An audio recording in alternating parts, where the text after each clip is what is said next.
തെരഞ്ഞെടുപ്പ് പ്രചാരണത്തിന് ആവേശം പകർന്ന് രാഹുലും മോദിയും കേരളത്തിൽ. മാസപ്പടിയും സ്വർണ്ണക്കടത്തും ഉന്നയിച്ച് പ്രധാനമന്ത്രി.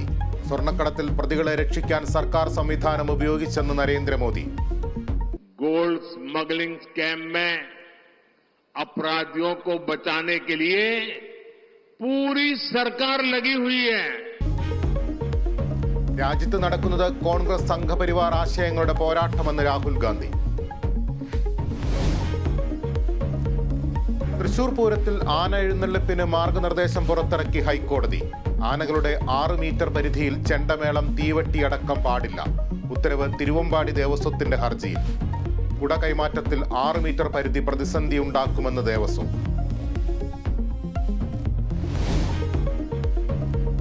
കൊച്ചിയിൽ കയർ കഴുത്തിൽ കുരുങ്ങി ബൈക്ക് യാത്രികന് ദാരുണാന്ത്യം. അപകടത്തിന് കാരണം മോദിയുടെ സുരക്ഷയ്ക്കായി റോഡിൽ കെട്ടിയ കയർ. മുന്നറിയിപ്പ് പോലും സ്ഥാപിക്കാത്ത പോലീസ് നടപടിക്കെതിരെ കുടുംബം.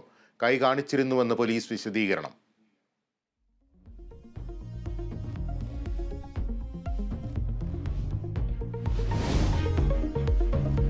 കരുവന്നൂരിൽ പുതിയ നിർദ്ദേശവുമായി ഇ ഡി. പ്രതികളിൽ നിന്ന് കണ്ടുകെട്ടിയ തുക നിക്ഷേപകർക്ക് നൽകാം. ബാങ്കിന് നടപടി സ്വീകരിക്കാമെന്ന് ഇ ഡി കോടതിയിൽ. മാസപ്പടി കേസിൽ CMR MD ഇ ഡിക്ക് മുന്നിൽ ഹാജരായില്ല.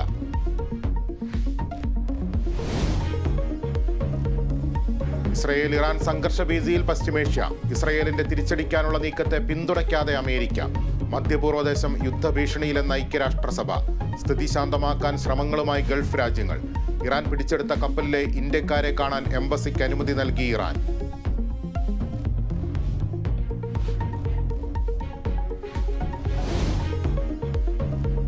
IPL ഇന്ന് ഹൈദരാബാദ് ബംഗളൂരു പോരാട്ടം. മത്സരം രാത്രി 7:30 ബംഗളൂരുവിൽ.